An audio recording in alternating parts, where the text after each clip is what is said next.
Well, good evening once again. Day 1404 of the Trump administration, 58 days until Inauguration Day. It's been 16 days since the 2020 presidential race was called for Joe Biden.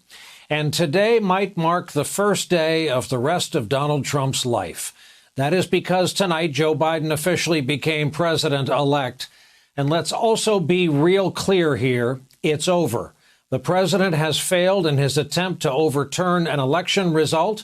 Joe Biden will, as planned, take over as the 46th president at noon, January 20th, in keeping with the results of the election.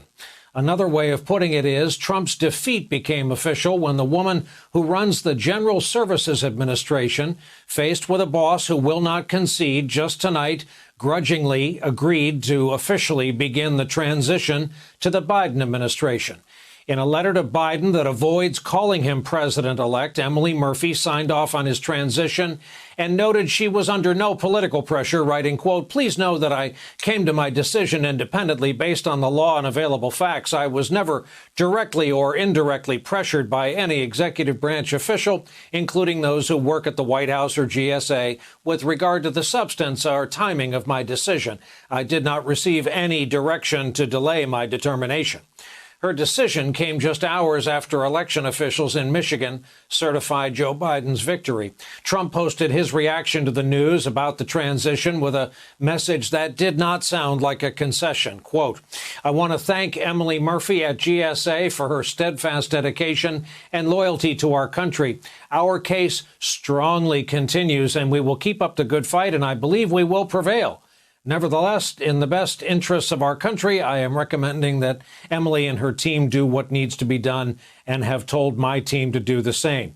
Tonight, the New York Times reports it this way, quote, "Mr. Trump had been resisting any move toward a transition, but in conversations in recent days that intensified Monday morning, top aides, including Mark Meadows, the White House chief of staff, Pat Cipollone, the White House chief counsel, and Jay Sekulow, the president's personal lawyer, told the president the transition needed to begin. He did not need to say the word concede, they told him.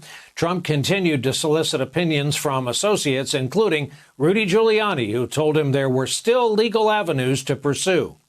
This all comes after a string of losses for Trump in his effort to overturn the election results. Now Trump's legal team is putting all their efforts in Pennsylvania, even as several counties have begun to certify the Biden victory. Earlier on this network, one of Trump's campaign lawyers explained the strategy here. Our legal strategy is to make sure that every legal vote counts and is counted fairly and accurately. And we have time, again, until December 14th, at least, where those electors for the Electoral College will vote. And so our strategy is to make sure that we continue to challenge all of these false and fraudulent results. The election was stolen and President Trump won by a landslide. Okay, so far, none of the election lawsuits has uncovered any fraud. Meanwhile, President-elect Biden stepped up his effort to build his administration. Today, he met virtually with a bipartisan group of mayors and also announced choices for key cabinet positions. To begin with, he's nominated former Federal Reserve Chair Janet Yellen for Treasury Secretary. She served in the Obama administration. If confirmed, she would be the first woman to head up Treasury in our 231-year history. Biden also put forward his national security team, which included Obama administration veteran Tony Blinken for Secretary of State and former Secretary of State John Kerry as climate czar. These nominees will have to be confirmed by the Senate, which, like all of Biden's appointments, may be a dicey business, resulting in drama and close votes. Biden was asked about that earlier this afternoon.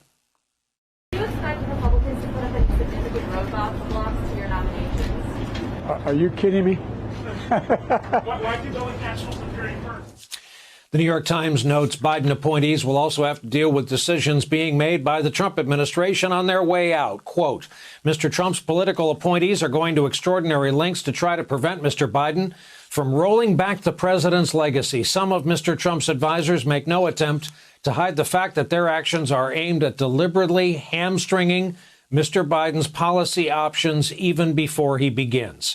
President Obama was optimistic about how Biden's team would handle the aftermath of a Trump White House. There's been some damage done that is going to take some time to to dig ourselves out of. But there's no doubt that Joe's got the right people to do it. And I have every confidence they'll be able to do it. It just may not happen instantaneously.